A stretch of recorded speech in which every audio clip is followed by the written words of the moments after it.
मंगलाचरण करेंगे। ओम नमः सिद्धेभ्यः जय श्री ओम नमः सिद्धेभ्यः जय श्री ओम नमः सिद्धेभ्यः। मंगलम भगवान वीरो मंगलम गौतमो गणी मंगलम कुंद कुंदाद्यो जैन धर्मोस्तु मंगलम। सर्व मंगल मांगल्यम सर्व कल्याण कारकम प्रधानम सर्वधर्माणाम जैनम जयतु शासनम। जैनम जयतु शासनम जैनम जयतु शासनम। पंडित टोडरमल जी द्वारा रचित मोक्ष मार्ग प्रकाशक का पांचवा अधिकार हमारा चल रहा है, जिसमें विविध मतों में संसार के स्वरूप का जो वर्णन किया है उसकी थोड़ी मीमांसा चल रही है। और उसके पीछे उद्देश्य ये है कि वो जो समस्त उनके जो लॉजिक्स हैं, जो जिनके द्वारा वो अपनी अपनी कल्पनाएं बताते हैं कि ईश्वर कौन है, ईश्वर कब बना, किसने संसार को बनाया, ब्रह्मा विष्णु महेश कौन होते हैं, और जो 24 अवतार हुए वो किन के अवतार हुए, तो उन सब के बारे में पंडित जी ने विश्लेषण किया है। कि उसकी पृष्ठभूमि में हमको ये जान करके सुखद आश्चर्य होगा कि समस्त तर्कों के आधार पर ये सिद्ध हो जाएगा कि संसार में कोई भी जो दर्शन है वो भली भांति संसार से निकलने का, जीवों का, उनकी उत्पत्ति का और समस्त संसारी और मुक्त दशा का वर्णन करने में सभी दर्शन असफल हैं। एकमात्र जैन दर्शन ही है जो तर्कों की कसौटी पर भी खरा उतरता है। और जिन्होंने जिनेन्द्र देव को अपने श्रद्धान में लिया है, तो जो समस्त जो चर्चा है उनके इर्द गिर्द ही, सर्वज्ञ के इर्द गिर्द घूमती है। और उसमें जो भी तर्क हैं वो वैज्ञानिक तौर पर भी पुष्ट किए जा सकते हैं। सर, यहाँ तो पर एक प्रश्न है। हाँ बोलिए।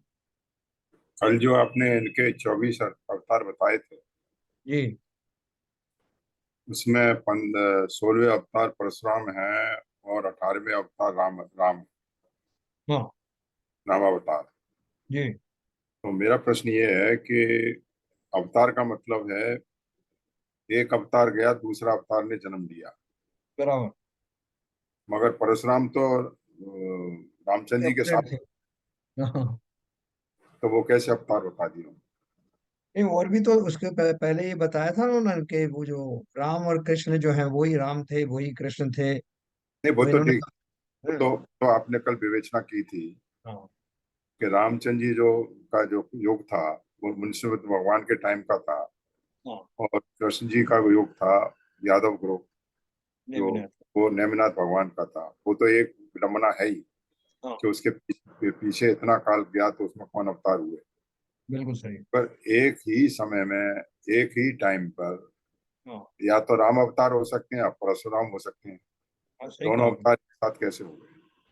बहुत बहुत सारी ऐसी इलॉजिकल बातें हैं जो अभी जैसे आपका विवेक जागृत हुआ और आपने इसके ऊपर में। इसमें वो भी बताए हैं, देवर्षि नारद। हाँ। देखिए, नारद भी आते थे उस समय। हाँ। समझे, इधर की बिल्कुल। बात उधर कहने, उधर की बात इधर कहने। हाँ। वो भी एक अवतार है। तो ये हाँ। 24 अवतार जो बताए हैं, ये इसका मतलब लॉजिक समझ में नहीं आता। कुछ तो लॉजिक है। हाँ। उसमें देखो जो शुकर अवतार है, एक हाँ। शुकर अवतार भी है। देन जो उसमें मत्स्य वो है, कच्छ है, कच्छप। और यज्ञ पुरुष है, ऋषभावतार भी है उसमें, हाँ। हंस अवतार भी है। बहुत सारा कुछ है उसमें। हम्म। तो वो यही तो उन्होंने बताया। बट देखो, इससे पहले हमको ये सब किसी ने बताया नहीं था जितनी खूबी के साथ में, और जितना व्यापक रूप से पंडित जी ने विश्लेषण किया है कि वो कहाँ कहाँ, वो क्या क्या मान्यताएं हैं। हमें तो पता भी नहीं था कि ऐसे 24 अवतार होते हैं और उनकी क्या मान्यताएं हैं। तो उन्होंने इसको बहुत खोल के रखा है। अभी चूंकि अपने पास समय इतना नहीं है, नहीं तो उन्होंने कितने पेजेस में उसका वर्णन किया है। तो मैं तो आपको संक्षेप में बता रहा हूँ, और इसलिए संक्षेप में बता रहा हूँ कि जो कुछ वो बताना चाहते हैं, भाग्य से हम सब जो है उसका कुछ अंश तो हम जानते ही हैं। और हमारा जो जो मान्यता है उसमें किसी प्रकार का इन कारणों से उसमें कहीं कोई डामाडोल पना है नहीं। इसलिए खाली मैं उसकी ग्लिम्सेस जो है आपको बता रहा हूँ। अभी ये लिखा भी है ना, देखो मैं आपको फिर से सुनाता हूँ उसमें। ये पढ़ने लायक चीजें हैं वैसे बहुत। हमें जिससे अपने ऊपर जो है गर्व भी होगा कि हमारे पास कैसी फिलॉसफी है। तो मेरा लग रहा है सोच ना। था हाँ। कि हाँ। इसको पूरा पढ़ते तो अच्छा रहता, भले ही 2-4 दिन लग जाते हो। नहीं, वो क्या है कि जो वो कहना चाहते हैं ना, वो उनका इसका जो बीच बीच में जो मैं समरी बताता हूँ उसमें वो सब आ जाएगा, कुछ छूटेगा नहीं, इसकी गारंटी है। अब देखो इसमें ये बताया इन्होंने, राम कृष्ण का बताया था ना। हाँ। हाँ, ये तथा राम कृष्ण आदि का एक स्वरूप कहते हैं। सो बीच में इतने काल कहाँ रहे। यदि ब्रह्म में रहे तो अलग रहे या एक रहे। अलग रहे तो मालूम होता है वे ब्रह्म से अलग रहते हैं। एक रहे तो राम ही कृष्ण हुए, सीता ही रुक्मणी हुई इत्यादि कैसे कहते। तथा रामावतार में तो सीता को मुख्य करते हैं। देखो ये जो विशेष बात है, ये ध्यान से सुनना, कि जिन अवतारों को पूजते हैं वो, और उनके उनके जो गुणों को देख करके कोई भी उनको अपना आदर्श व्यक्ति नहीं कह सकता, मान नहीं सकता। उन्होंने लिखा, रामावतार में तो सीता को मुख्य करते हैं और कृष्णावतार में सीता को रुक्मणी हुई कहते हैं। और उसे तो प्रधान नहीं कहते, राधिका कुमारी को मुख्य करते हैं। तथा पूछे तब कहते हैं कि राधिका भक्त थी, सो निज स्त्री को छोड़कर दासी को मुख्य करना कैसे बनता है।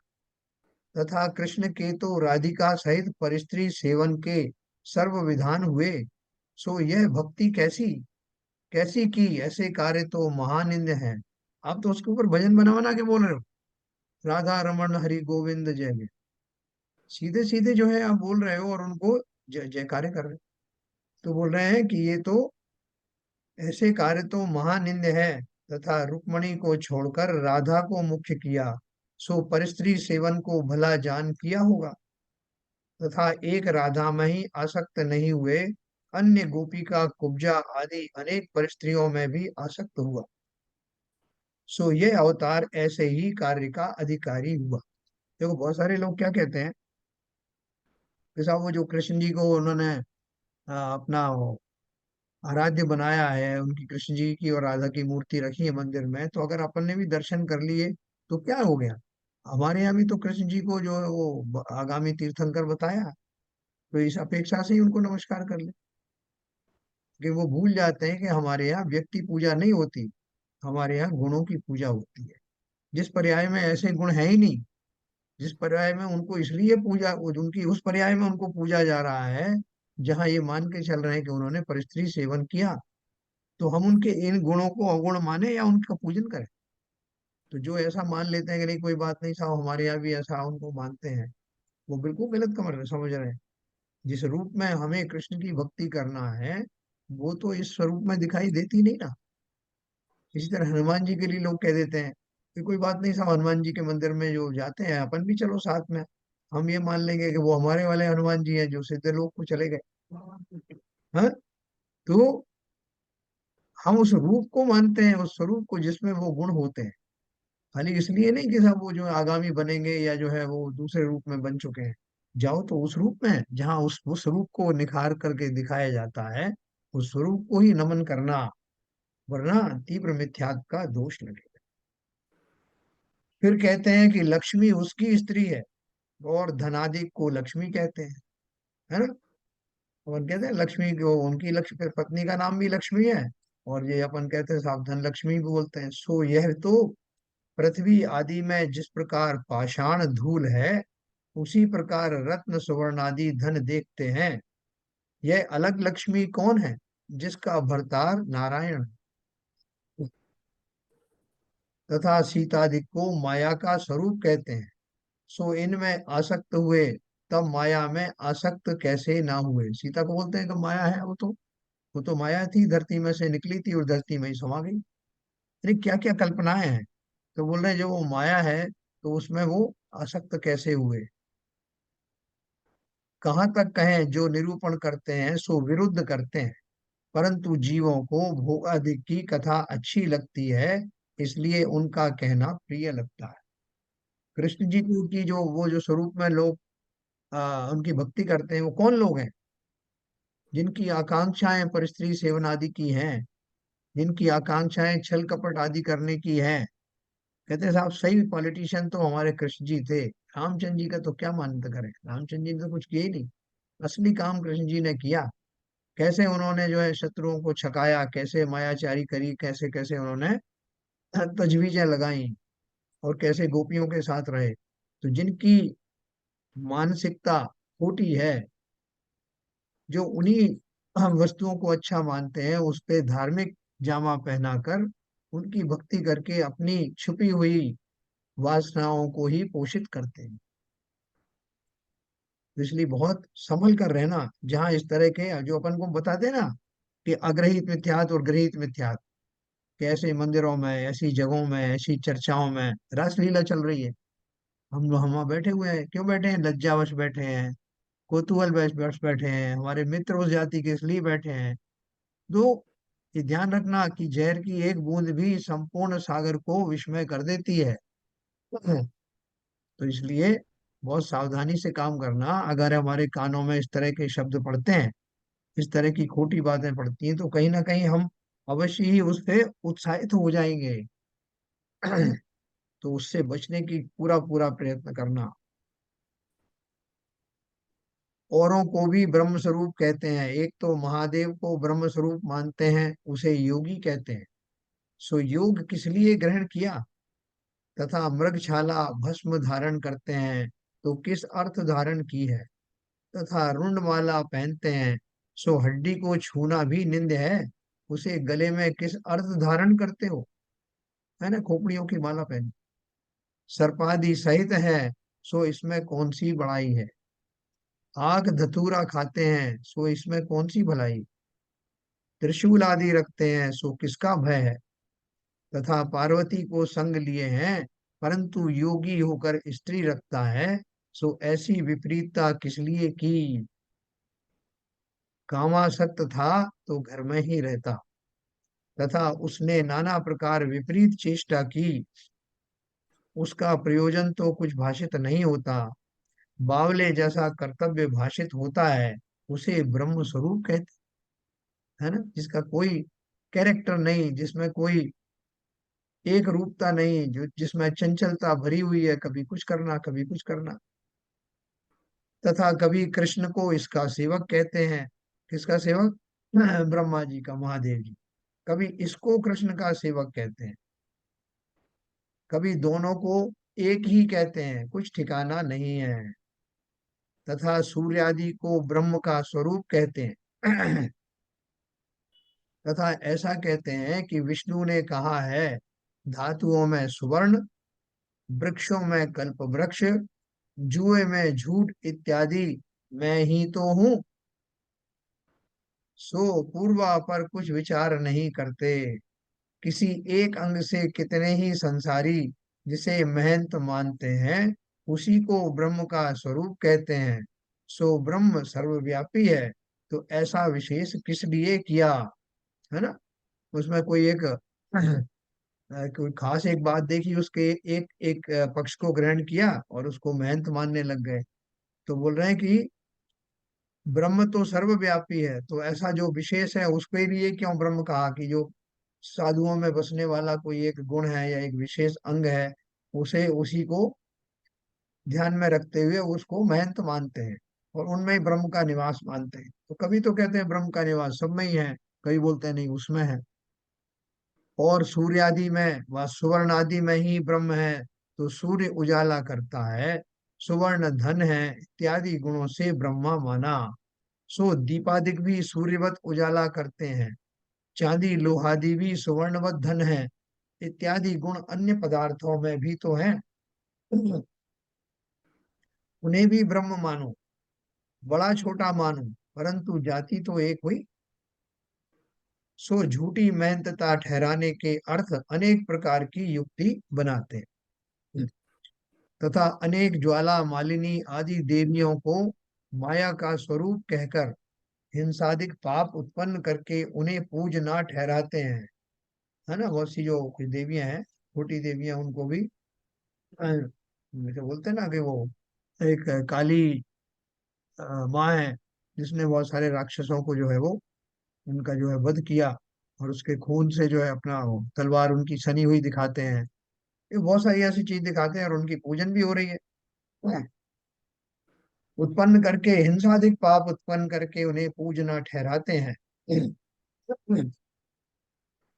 सो माया तो निंद है, उसका पूजना कैसे संभव है, और हिंसादिक करना कैसे भला होगा। तथा गाय सर्प आदि पशु अभक्ष भक्षण आदि सहित उन्हें पूज्य कहते हैं।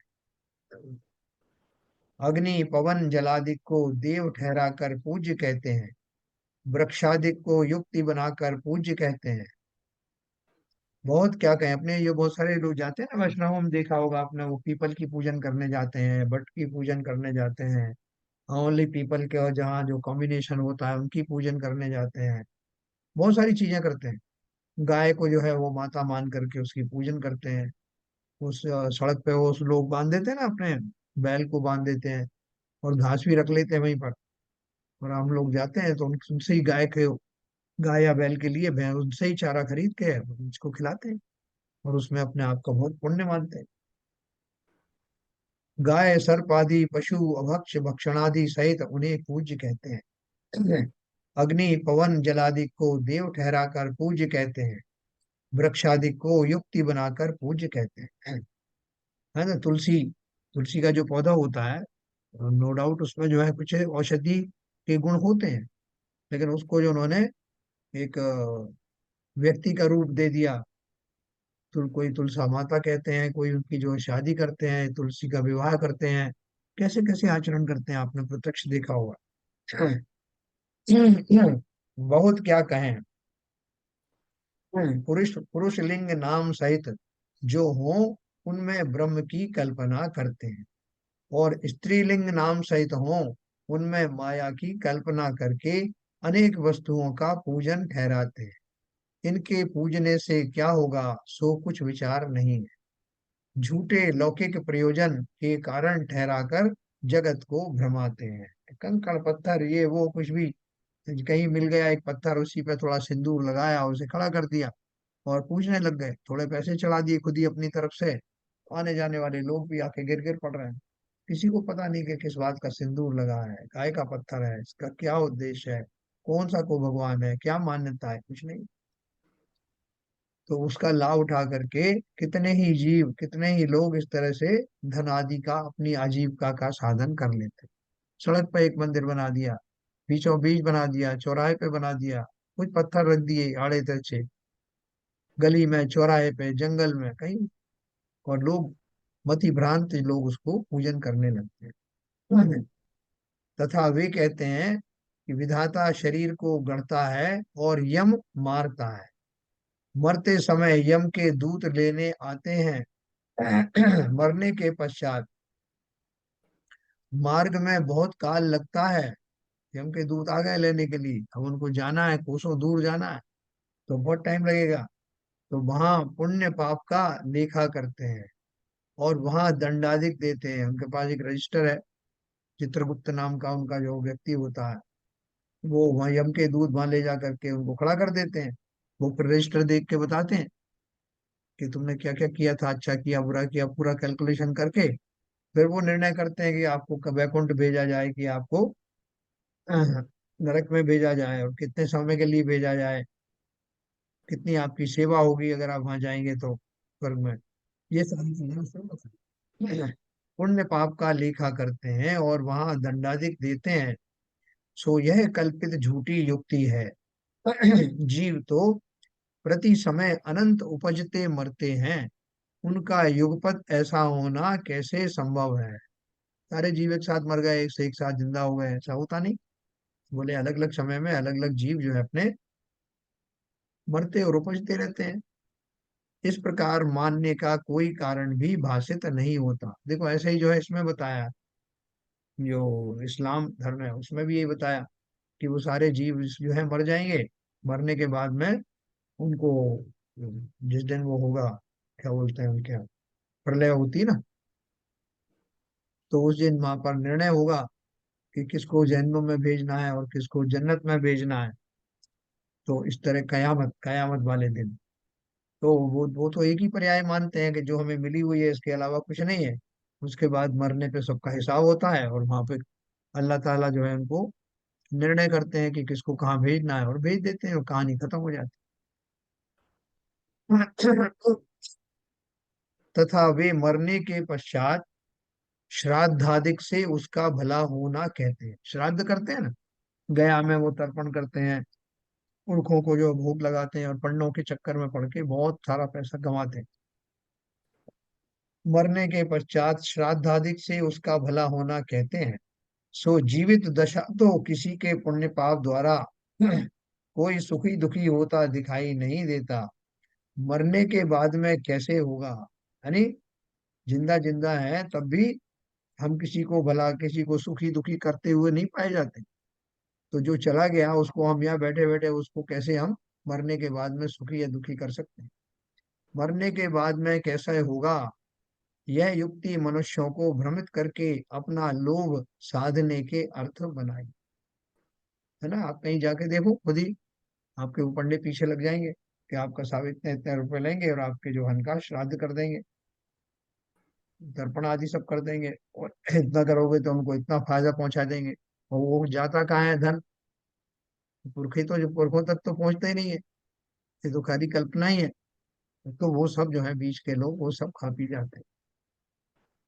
कीड़ी पतंगा हिंसिंगादिक जीव भी तो उपजते मरते हैं। उनको तो प्रलय के जीव ठहराते हैं, परंतु जिस प्रकार मनुष्यादि के जन्म मरण होते देखे जाते हैं, उसी प्रकार उनके होते देखे जाते हैं। झूठी कल्पना करने से क्या सिद्धि है। वो क्या बोलते हैं, ये कीड़ी है पतंगा है ये सब जितने जीव हैं, वो प्रलय कराने के लिए आए हैं।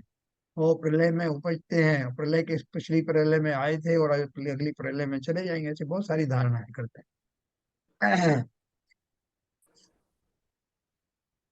तथा वे शास्त्रों में कथादिक का निरूपण करते हैं, वहां विचार करने पर विरुद्ध भाषित होता है। आपने देखा ना, कथाएं चलती है, राम कथा चल रही है, कृष्ण कथा चल रही है, और महीनों वर्षों चलती रहती है कथा। और कहीं कृष्ण की वो जो जो उनकी जो चोरी की घटनाएं हैं, कैसे उनने माखन चुराया, कैसे गोपियों के वस्त्र चुराए, उसकी कथा होती है। और लोग बड़े तन्मय होकर के ध्यान पूर्वक श्रद्धा पूर्वक वो कथाएं सुनते हैं। तो ये जो सब जो कथाएं हैं, वो कह रहे हैं शास्त्रों में कथादिक का निरूपण करते हैं, वहां विचार करने पर विरुद्ध भाषित होता है। तथा यज्ञ आदि करना धर्म ठहराते हैं। सो वहां बड़े जीव उनका होम करते हैं। आज भी इस मतों में लोग देवियों के आगे बलि चढ़ाते हैं, प्रत्यक्ष में बड़े बड़े बकरे काटे जाते हैं, जैसा माता जी ने देवी ने मांगा है।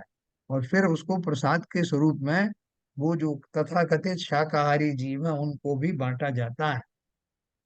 और वो ये कह करके स्वीकार करते हैं कि माता का प्रसाद है, अगर नहीं लेंगे तो अपमान हो। सोच के देखो, अपने स्वार्थ के कारण कौन सी देवी ऐसी होगी, एक तरफ तो प्राणियों का उद्धार करने का जो है वो करने वाला ईश्वर को ब्रह्म को बताया, दूसरी तरफ उस देवी के रूप में उन्हीं प्राणियों का घात करवाया जाता। आज भी बलि चढ़ रही, न केवल इस्लाम में बल्कि हिंदुओं में भी। सो वहां बड़े जीव उनका होम करते हैं, अग्नि आदि का महा आरंभ करते हैं। वहां जीव घात होता है। सो उन्हीं के शास्त्रों में व लोक में हिंसा का निषेध है, परंतु ऐसे निर्दय हैं कि कुछ गिनते नहीं हैं। और कहते हैं यथार्थ पशवः सृष्टा, इस यज्ञ के ही अर्थ पशु बनाए गए हैं, वहां घात करने का कोई दोष नहीं है। हैं? तो ये तो बड़े बड़े पशुओं का तो आपने सुना होगा। फिर एक जो कुछ एक समाज और इकट्ठी हुई, इसमें जैसे आर्य समाज आदि हैं, इनमें बड़े बड़े हवन कुंड बनाए गए, बहुत बड़े बड़े वेदादि वेदांतक वगैरह बनाए गए। और जब जब तब कभी भी वो यज्ञ होम हवन आदि करते हुए पाए जाते, बड़े बड़े वो वहीं से आया उनसे। तो वो उन हवनों के माध्यम से अनंत जीवों की आहुति दी जाती है, डायरेक्टली इनडायरेक्ट, है ना। उन कहते हैं आर्य समाज। और वो आर्य समाज वाला जो हवन आदि का है, वो बहुत सारे और दूसरी जातियों में प्रविष्ट हो गया। न केवल हिंदू जातियों में बल्कि जैनियों में भी प्रविष्ट हो गया। हम भी मानने लगे। हमारे धार्मिक अनुष्ठानों में हम भी हवन हवन किए बिना हमारा कोई विधान पूरा होता नहीं।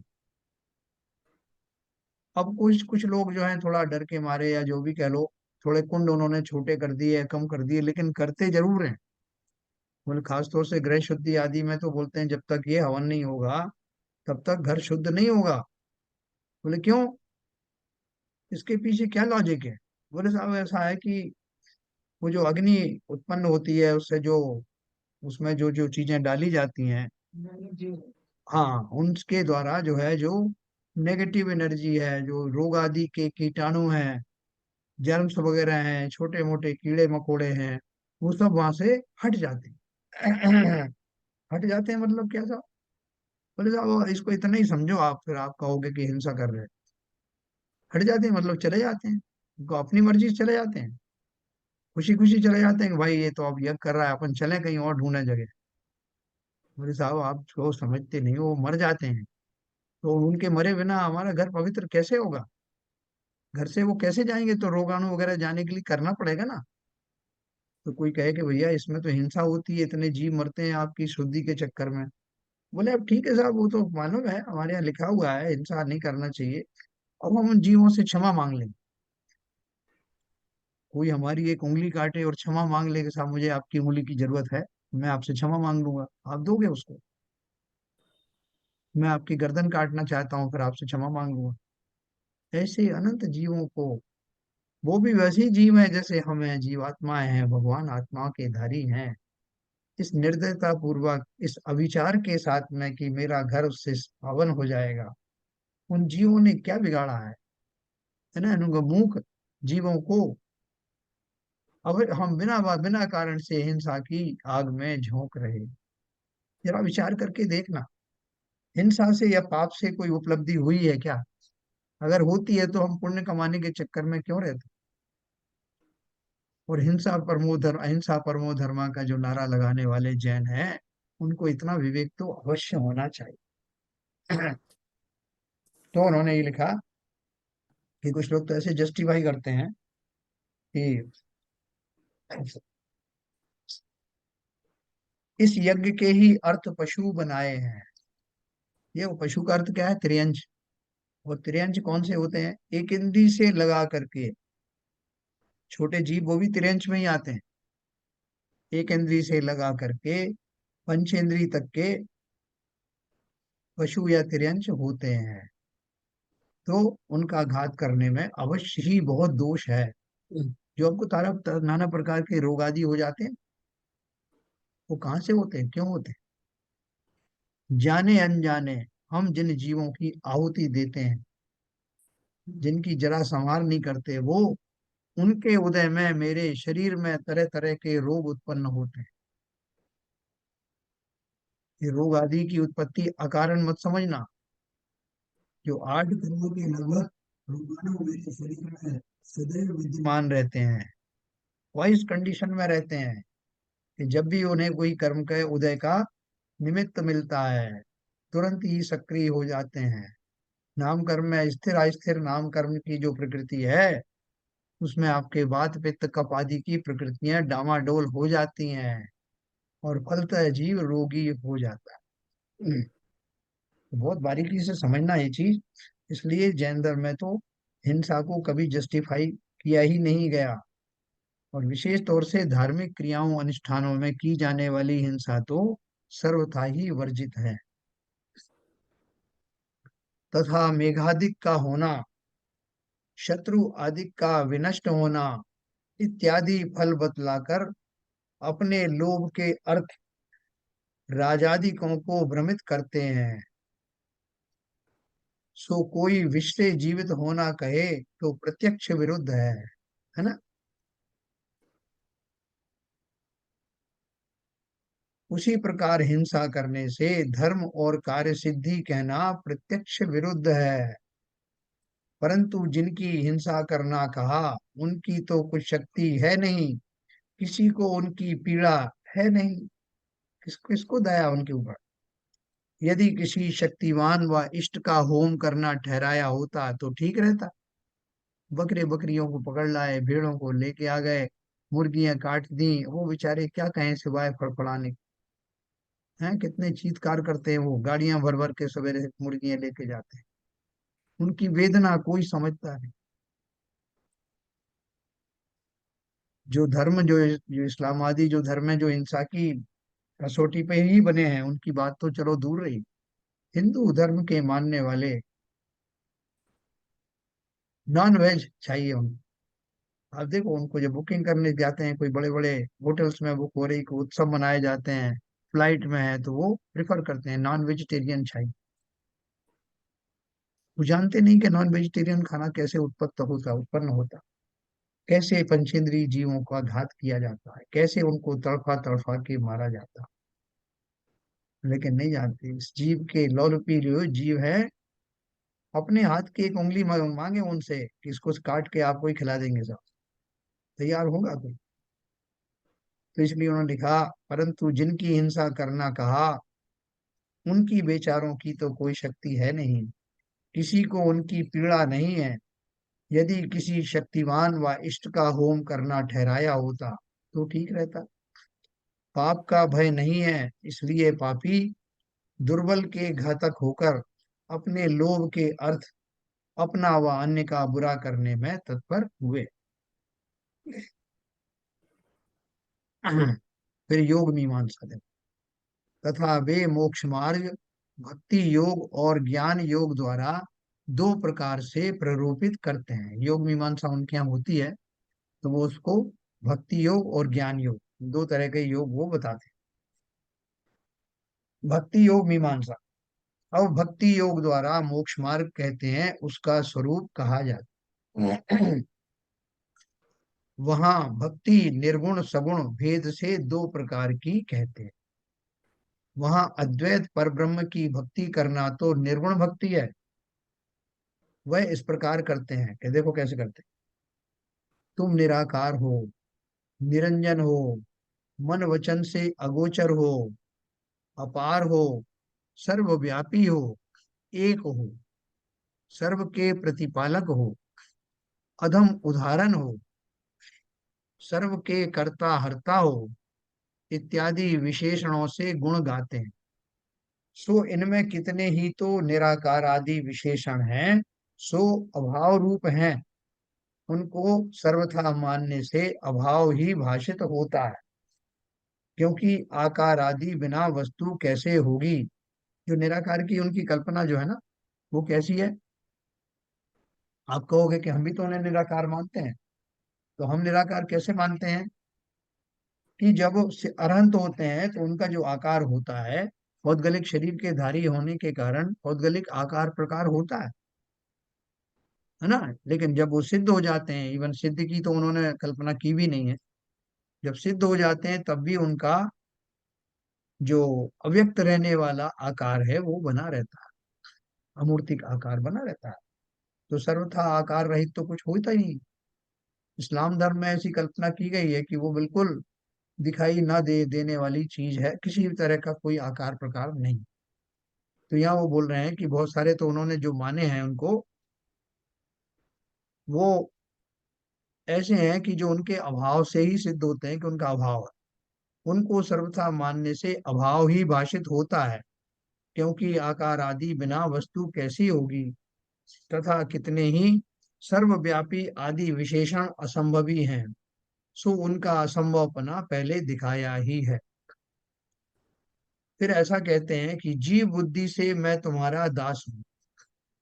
शास्त्र दृष्टि से तुम्हारा अंश हूँ, तत्व बुद्धि से तू ही मैं हूँ,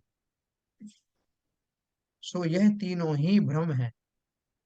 देखो वास्तव में क्या है कि जैसे मैंने आपको बताया पहले कि जो जैन सिद्धांत हैं, वो सिद्धांत पहले तक बहुत ऐसे सब जैन सिद्धांतों को मानने वाले ही हुआ करते थे।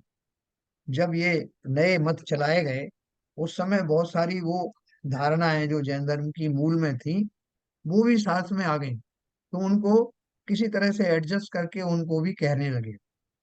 लेकिन ऐसे ना तो स्पष्ट रूप से कहा जाता है और ना ही उनमें बहुत ज्यादा व्यापकता के साथ वो कह पाते हैं, शुद्धता के साथ। तो बोल रहे हैं जीव बुद्धि से मैं तुम्हारा दास हूँ, शास्त्र दृष्टि से तुम्हारा अंश हूँ। जैसे अपन भी बोलते हैं कि भाई जैसे भगवान आत्मा इस मुझ में है, वैसे और सब जीवों में भी है। और वो जो जिन्हें मैं ईश्वर कहता हूँ वो भी वही आत्मा के धारी हैं।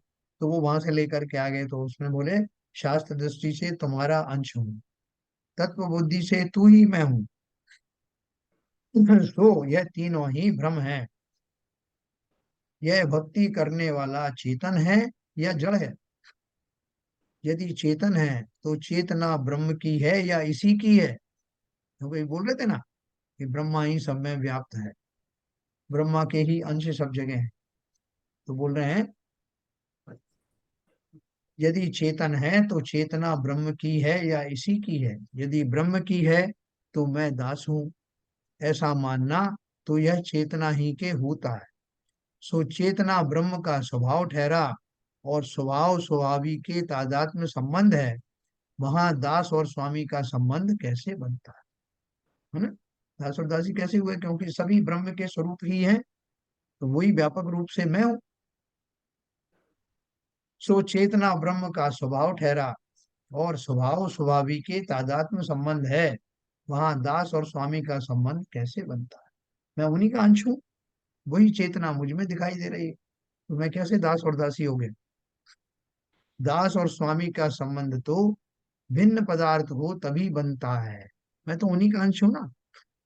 तथा यदि यह चेतना इसी की है तो यह अपनी चेतना का स्वामी भिन्न पदार्थ ठहरा, तब मैं अंश हूँ, वह जो तू है सो मैं हूँ, ऐसा कहना झूठा हुआ।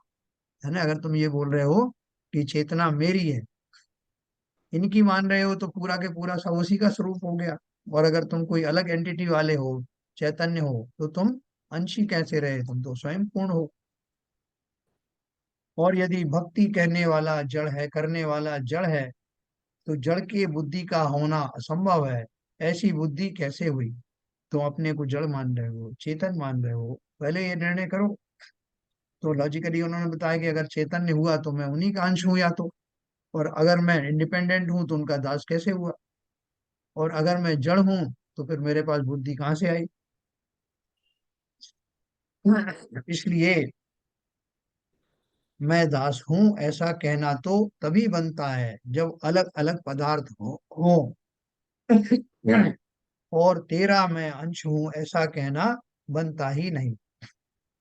क्योंकि तू और मैं ऐसा तो भिन्न हो तभी बनता है, परंतु अंश अंशी भिन्न कैसे होंगे? अंशी तो कोई भिन्न वस्तु है नहीं, अंशों का समुदाय वही अंशी है ना? ऐसा उन्होंने लॉजिकली जो बताया कि तुम्हारी जो मान्यताएं उसमें किस तरह से खोट है। तथा कितने नाम ही जपते हैं, सो जिसका नाम जपते हैं उसका स्वरूप पहचाने बिना केवल नाम ही का जपना कैसे कार्यकारी हो? आपने देखा होगा पार्क में, स्टेशन पे, कहीं कहीं लोग आपको हाथ में माला लिए हुए रहते हैं, और वो माला जो है वो घुमाते रहते हैं, कोई आस्तीन में बांध लेते हैं, फिर उसको कोई निकाल करके एक वो थैली सी लाते हैं, थैली में दिखता भी नहीं है कि क्या घुमा रहे हो, और वो घुमाते हुए चले जाते हैं। अजाप अजब कहते हैं उसको। तो बोल रहे हैं कि किसका नाम जप रहे हो उस माला के माध्यम से? क्या किसको जपा जा रहा है?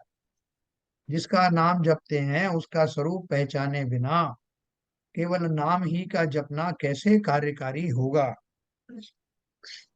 यदि तू कहेगा नाम ही का अतिशय है, तो जो नाम ईश्वर का है वही नाम किसी पापी पुरुष का रखा, वहां दोनों के नाम उच्चारण में फल की समानता हो, सो कैसे बनेगा। हाँ, मैं तो उसका नाम से जप रहा हूँ, लेकिन उसका स्वरूप तो तुम्हें पता नहीं है। तुमने मान लो एक राम का नाम जपना शुरू किया, तो अब तुम्हारे तुम्हारे बेटे का नाम भी राम है, तुम्हारे भाई का नाम राम है। तो किसको जप रहे हो, नाम की अपेक्षा जप जप रहे हो या गुणों की अपेक्षा।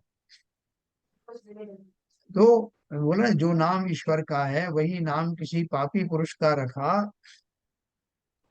वहां दोनों के नाम उच्चारण में फल की समानता हो, सो कैसे बनेगा। इसलिए स्वरूप का निर्णय करके पश्चात भक्ति करने योग्य हो उसकी ही भक्ति करना, है ना। जब तक स्वरूप नहीं पता तब तक हम भक्ति किसकी करें। अपने समाज में भी अपने धर्म में भी लोग जो है, जैसे मैंने बताया कि कुछ लोग ये ऐसा मानते हैं कि हमें भगवान के स्वरूप को जानने की कोई आवश्यकता नहीं, सिर्फ भक्ति करो। भक्ति क्या करो, जो सामने प्रतिमा है उसको पूरे भक्ति भाव से उसके आगे हाथ जोड़ाओ, मस्तक झुकाओ, पूजन में जो भी लिखा है बिना समझे बिना अर्थ समझे उसको पढ़ लो, चले जाओ, भक्ति हो गई उनकी। तो ऐसी भक्ति और इन भक्तियों में पूरी समानता है। भले ही हमने जैन कुल में जन्म हुए हों, अगर हम भी इसी तरह की भक्ति कर रहे हैं कि मंदिर में आके सामने जो कुछ भी दिखाई देता है उसको हाथ जोड़ना, नमन करना, फिजिकली अपनी क्रिया करना और चले जाना, तो ऐसी भक्ति तो यहाँ वहां सब जगह आपको ऐसी मिलेगी। इसलिए स्वरूप का निर्णय करके पश्चात भक्ति करने योग्य हो उसकी भक्ति करना। इस प्रकार निर्गुण भक्ति का स्वरूप बतला। तथा जहाँ काम क्रोध आदि से उत्पन्न हुए कार्यों का वर्णन करके स्तुति आदि करें उसे सगुण भक्ति कहते हैं। हैं, सगुण भक्ति में क्या आता है देखो, वहां सगुण भक्ति में लौकिक, पहला निर्गुण भक्ति था, अब सगुण भक्ति। सगुण भक्ति में लौकिक श्रृंगार वर्णन, जैसे नायक नायिका का करते हैं वैसा ठाकुर ठाकुरानी का वर्णन करते, और उनके वेश भी बदलते रहते हैं, श्रृंगार करते रहते ना। इस हिसाब से उनका जो है अभी सुबह का श्रृंगार, दोपहर का श्रृंगार, शाम का श्रृंगार, ये सब करते हैं ठाकुर जी का। है स्वकीय, परकीय, स्त्री संबंधी संयोग, संयोग वियोग रूप सर्व व्यवहार वहां निरूपित करते हैं। भगवान को अब ठंड लग रही है, अब सर्दी के दिन है, उससे स्वेटर भी पहना देते हैं उनको, बिल्कुल साधारण मनुष्यों जैसा ही ट्रीटमेंट देते हैं। ये बात अलग है कि उनको अच्छे अच्छे कपड़े पहना दिए, एक पर्दा लगा देते हैं, पर्दा लगा के उसके पीछे फिर उनका श्रृंगार बदल देते हैं, फिर बदला हुए श्रृंगार में फिर दर्शन करने लोग आते हैं। स्वकीय परकीय स्त्री संबंधी संयोग, संयोग वियोग रूप सर्व व्यवहार वहां निरूपित करते हैं। तथा स्नान करती स्त्रियों के वस्त्र चुराना, दधी लूटना, स्त्रियों के पैर पड़ना, स्त्रियों के आगे नाचना इत्यादि जिन कार्यों को करते संसारी जीव भी लज्जित हों, उन कार्यों को करना ठहराते। सो ऐसा कार्य अति काम पीड़ित होने पर ही बनता है। हाँ, तो बहुत सारे ऐसे मंदिर भी हैं, आप इंटरनेट पे देखना, जहाँ पर कि ऐसी स्त्रियों से की पूजन की जाती है, जो रजस्वला है, उनके मासिक धर्म है, उनकी पूजन हो रही। ऐसे मंदिर अलग से बनाए गए। सो ऐसा कार्य अति काम पीड़ित होने पर ही बनता है।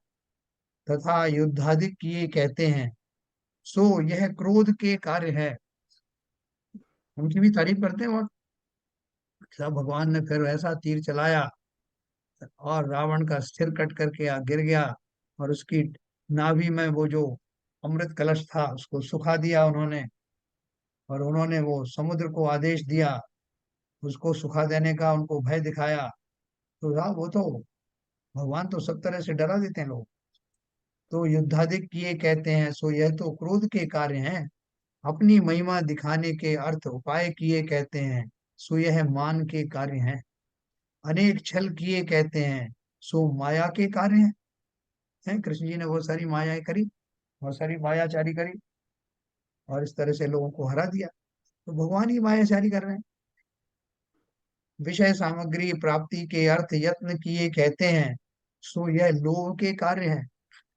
कौतूहलादिक के लिए कहते हैं, सो हास्यादिक के कार्य हैं। ऐसे यह कार्य क्रोधादि से युक्त होने पर ही बनते हैं। किसी को भी वरदान दे देते हैं, किसी को अभिशाप दे देते हैं, किसी के लिए युद्ध लड़ते हैं, किसी को युद्ध में हरवा देते हैं, किसी को जितवा देते हैं। किसी को कह दिया कि वो उन्होंने बाली को मारने के लिए भगवान राम ने छल का सहारा लिया, वो पेड़ के साइड में छुप गए, जिससे उनका आधा बल जो उसको पास ना हो जाए। तो छल पूर्वक क्यों मारा?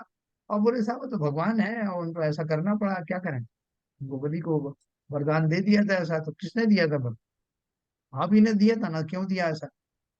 फिर उसकी काट करने के लिए आपने छल का सहारा लिया। इस तरह की कहानियां हैं।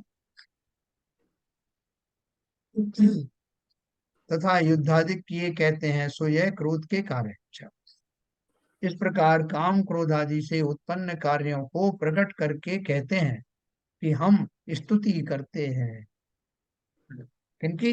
राधा रमण हरि गोविंद जय जय। तो ये सारी जय जय कह रहे हैं और उनके कार्यकलापों को अंडरलाइन करके बोल रहे हो। सो काम क्रोध आदि के कार्य ही स्तुति योग्य हुए, तो फिर निंद कौन ठहरेगा? जिनकी लोक में शास्त्र में अत्यंत निंदा पाई जाती है, उन कार्यों का वर्णन करके स्तुति करना तो हस्त चुगल जैसा कार्य हुआ। हाँ, तो ये जैसे आस्तीन के सांप हैं या जो कुछ भी उन्होंने इसके द्वारा कहना चाहा है, तो इन कार्यों का वर्णन मतलब ये जानकर जानते हुए भी कि वो उन्होंने ये कार्य ठीक नहीं किया, उसके बाद भी हम उन्हीं कार्यों के कारण उनकी स्तुति कर रहे हैं। हम पूछते हैं, कोई किसी का नाम तो ना कहे और ऐसे कार्यों ही का निरूपण करके कहे कि किसी ने ऐसे कार्य किए हैं, तब तुम उसे भला जानोगे या बुरा जानोगे। कि अगर आपसे इंडिपेंडेंटली पूछा जाए कि साहब एक आदमी ने ऐसा ऐसा किया, पर स्त्री का सेवन किया, उसने छल कपट का बहुत प्रयोग किया और लोगों को भी उसकी शिक्षा दी, तो वो जो व्यक्ति है वो निंदनीय है कि वंदनीय है? हमने नाम नहीं बताया, नहीं तो आप श्रद्धावश जो है कुछ भी गलत आंसर दे सकते हो। तो बोले अगर मैं बिना नाम बताए ये दुर्गुण बताऊं, तो कोई भी व्यक्ति उसको वंदनीय नहीं कहेगा, सभी उसकी निंदा करेंगे। तो ऐसे कार्यों ही का निरूपण करके कहें कि किसी ने ऐसे कार्य किए हैं, तब तुम उसे भला जानोगे या बुरा जानोगे। यदि भला जानोगे तो पापी भले हुए, बुरा कौन रहा। और बुरा जानोगे तो ऐसे कार्य कोई करो, वही बुरा हुआ। पक्षपात रहित न्याय करो। ऐसे व्यक्ति को तुम भगवान कहना चाहोगे क्या? यदि पक्षपात से कहोगे कि ठाकुर का ऐसा वर्णन करना भी स्तुति है, तो ठाकुर ने ऐसे कार्य किस लिए किए? ऐसे निंद कार्य करने में क्या सिद्धि हुई? कहोगे कि प्रवृत्ति चलाने के अर्थ किए, तो पर स्त्री सेवन आदि निंद कार्यों की प्रवृत्ति चलाने में आपको व अन्य को क्या लाभ हुआ? इसलिए ठाकुर को ऐसा कार्य करना संभव नहीं है। तथा यदि ठाकुर ने कार्य नहीं किए, तुम ही कहते हो, तो जिसमें दोष नहीं था उसे दोष कैसे लगाया?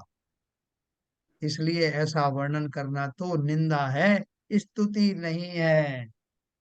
है ना? जैसे हम किसी के लिए कहे कि साहब वो जो है वो बहुत भले आदमी है, वो बहुत ही भले आदमी है साहब, उन्होंने कितने लोगों को तो मार दिया और कितने लोगों का धन हर लिया, वो धन्य है साहब, महान है, वाह।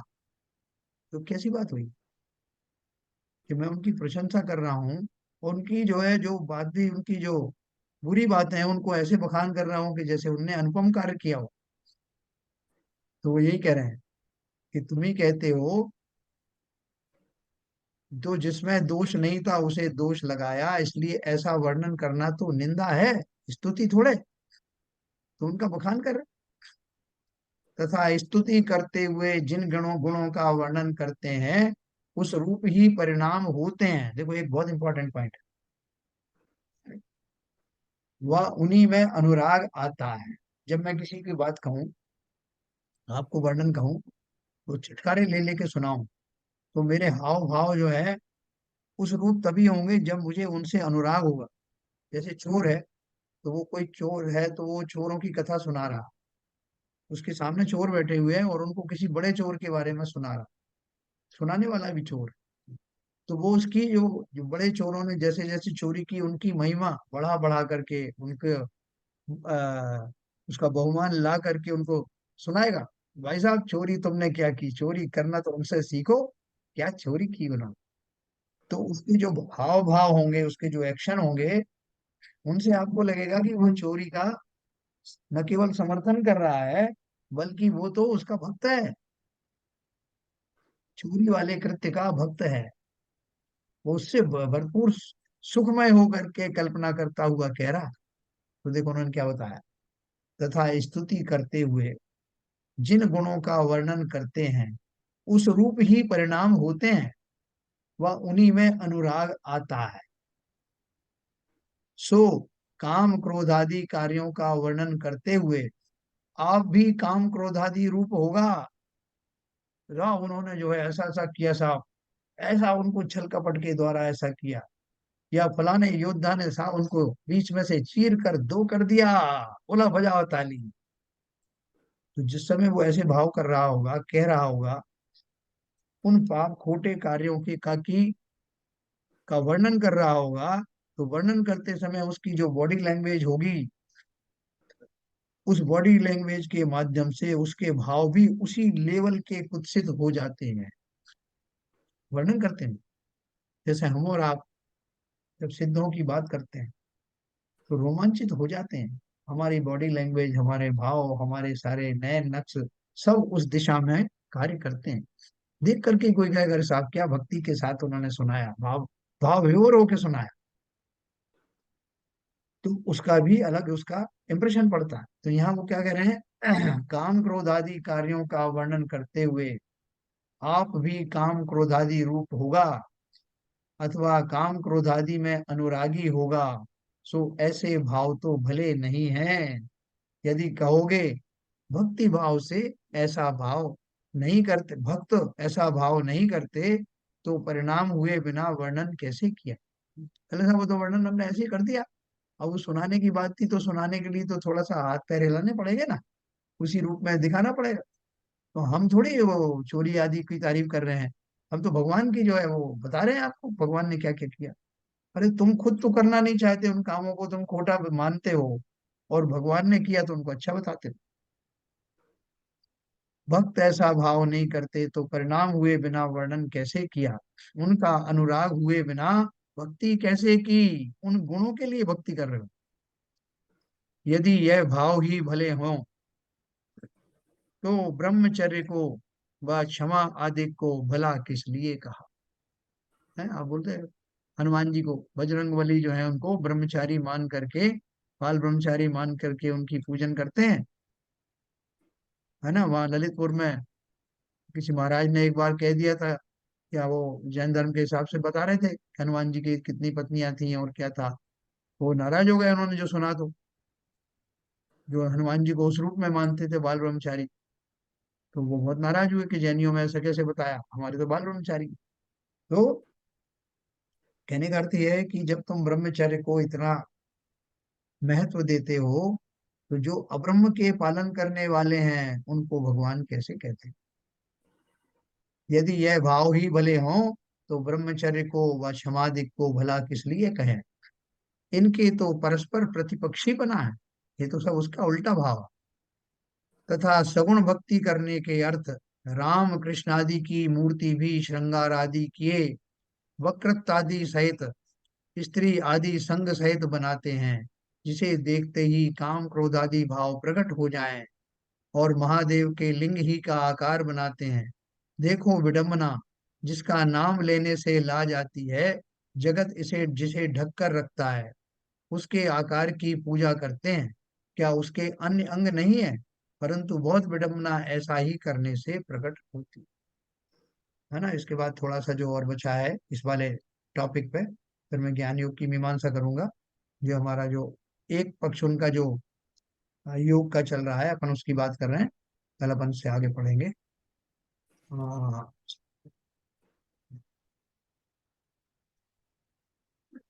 तो ये जो विवेचन हमने किया, इसके माध्यम से आपको बहुत सारी कुरीतियां और बहुत सारी जो विरोधाभास हैं लोगों के जीवन में, भले ही वो दूसरे धर्म के माध्यम से हम समझ रहे हैं, लेकिन कहीं ना कहीं हम सब जैन लोग भी बहुत सारे विरोधी लक्षणों और व्यवहारों के उदाहरण हैं। बहुत सारी जगह हम भी जाने अनजाने में ये सब करते हुए पाए जाते हैं। हमारे यहाँ राजस्थान में भी बहुत सारे गणगौर की पूजन करते हैं, पद्मावती, क्षेत्रपाल आदि सबकी पूजन करते हैं। इनका तो अभी विशेष आएगा आगे। लेकिन ये जो वास्तव में जो जो जिस तरह की जो चीजें यहाँ बताई गई हैं, इनके माध्यम से हम भी ये जो गुण, जिनको दुर्गुण जो बताए गए हैं, कुशील आदि का जो पालन करना है, या बाकी हिंसा आदि में भक्ति का भाव धारण करना है, ये हमारे अंदर भी किसी न किसी रूप में अभी अभी भी पल्लवित हो रहे हैं। तो हर व्यक्ति अपने अपने आप समझे अपने जीवन में कहाँ इस तरह की चीजें प्रविष्ट हो गई हैं, और उनसे मैं कैसा बचूं। मैं तो अहिंसा परमो धर्म वाला हूँ।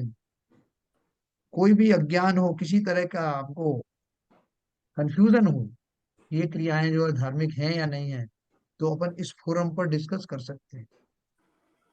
तो हो सकता है वो उससे कहें कि "साहब, हमारी तो समझ में आता नहीं कि हिंसा में आती कि नहीं आती है"। तो अपने पास ये फोरम है, यहाँ पर डिस्कस कर सकते भाई साहब, मेरा एक हैं। जी क्वेश्चन है। भाई बोलिए। जी एक हाँ, बाबा जी पूछ रहे हैं, चलो पहले हाँ पूछ। हाँ, मैं बोलूं।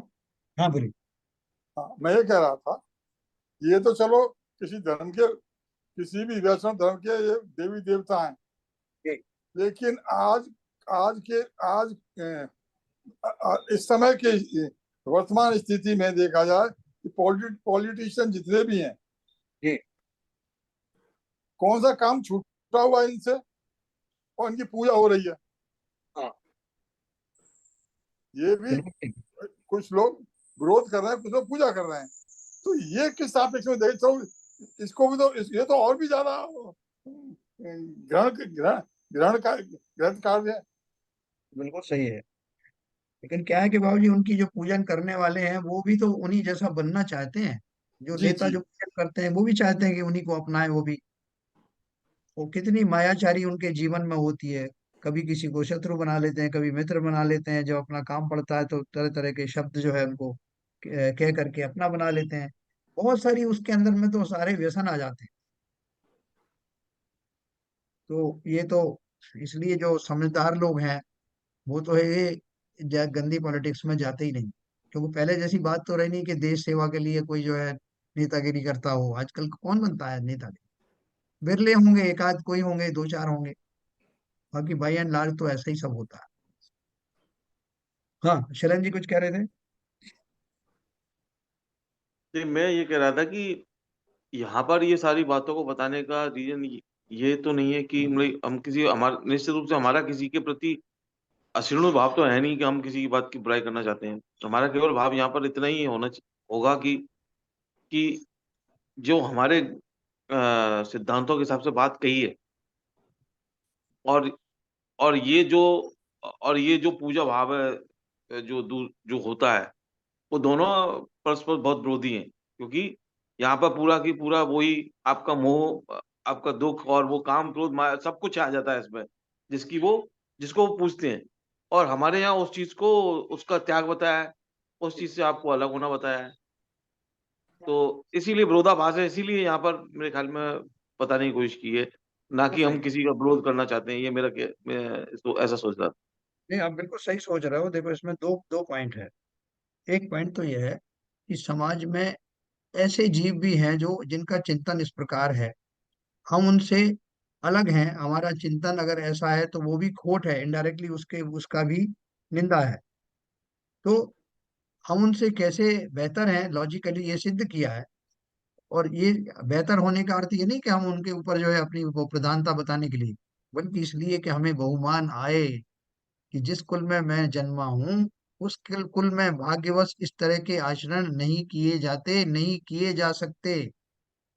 मुझे सावधान भी हो गया हूँ इस बहाने से।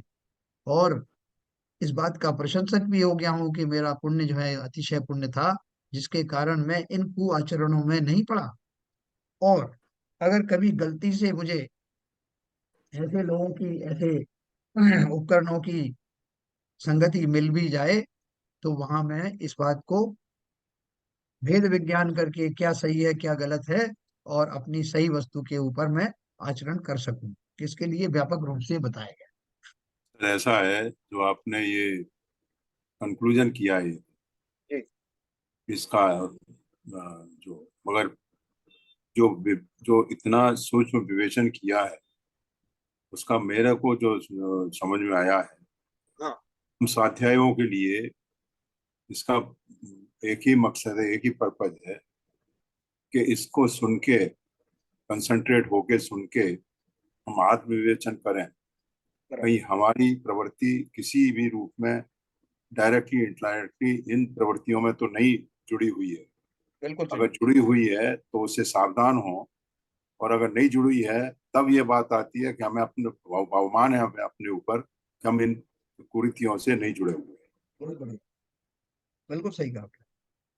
यही इसके पीछे हाँ, उद्देश्य बिल्कुल सही बोला श्री जान साहब ने, आपने भी एकदम बिल्कुल सही वो किया। लेकिन क्या होता है कि सनातन धर्म में भी आगे चल के ये जो जो हम लोग बात करते हैं बेसिकली, जो जो मिथ्या भाव है उसको छोड़ने की बात होती है, लेकिन उनके चूंकि उनका जो शुरुआत उस वात्सल्य भाव से और उससे इस पूरे संसार के रचना के उसमें ज्यादा वर्णन होने से वो उनका लास्ट में भी छूटता नहीं है। कर्म कांड वैसे ही रहते हैं, क्योंकि उनके यहाँ भी दिगंबर मुनि होते हैं, उनके यहाँ भी बहुत सारी चीजें होती हैं, लेकिन उस चीज को वो पालन अक्सर जो वास्तव में सही रूप से मूल कारण मूल अपना जो तरीका है पालन करने का, वो हो नहीं पाता है। क्योंकि उसका रीजन भी यही है, क्योंकि शुरू में जो उन्होंने इतना ज्यादा जो शास्त्र लिखे हुए हैं वो रादर देन टू जो हमारे त्याग और उस पे मतलब आपके आत्मा के ऊपर लिखने से ज्यादा उन्होंने सबसे ज्यादा उनके जो उन्होंने ऐश्वर्य को भोगा है उसका ज्यादा वर्णन एक्चुअली क्या है शैलेंद्र जी, है। मैं इसको दोनों को एक तराजू में रखूंगा। उनके यहाँ कर्म कांड ज्यादा प्रधान है हम्म, और उसकी प्रैक्टिस करते हैं, और वो कितने ही आगे बढ़ जाएं हम्म, अंत तक उनकी भावना और जो श्रद्धान होता है उसी तरह का होता है।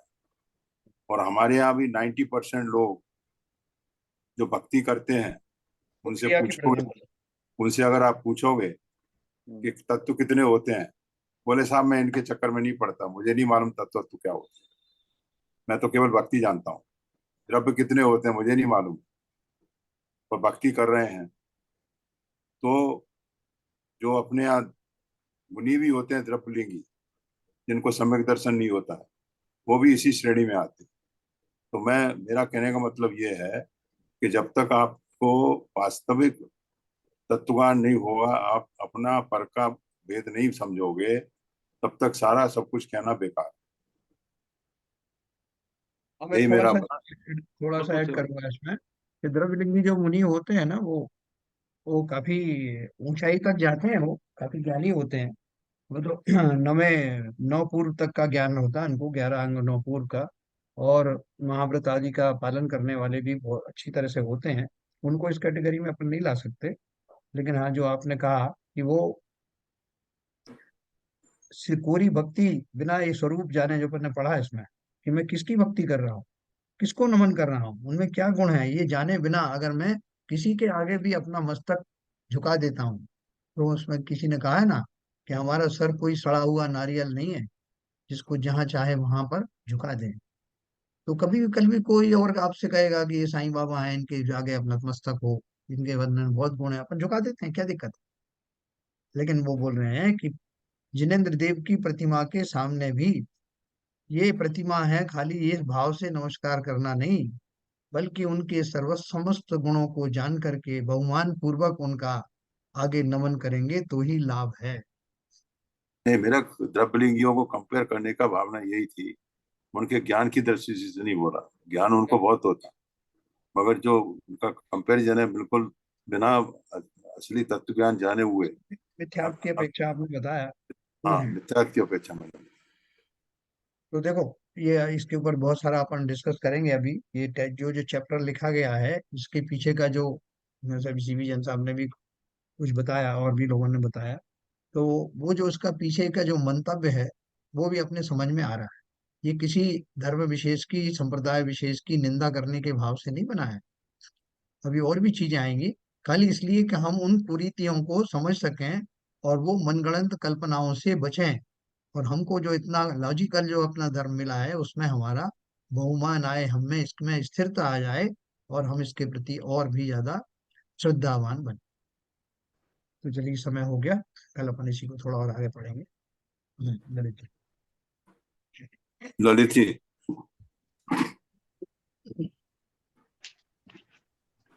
नित्यतम नाश वेको ज्ञान के प्रकाश वेको अपर भास वेको भानु सी बखानी है। स्यों द्रव्य जान वेको बंध विधि भान वेको स्वपर की छान वेको परम प्रमाणी है। अनुभव बताए वेको जीव के जताए वेको काहू न सताए वेको भव्य और आनी है। जहाँ तहाँ तार वेको पार के उतार वेको सुख विस्तार वेको यही जिन वाणी है। हे जिन वाणी भारती तो है बुदन रैन, जो तेरी शरण आ गए सो पावे सुख चैन। या वाणी के ज्ञान से सूझे लोकालो, तो वाणी मस्तक धरो सदा देते हैं दो, सदा देते हैं दो।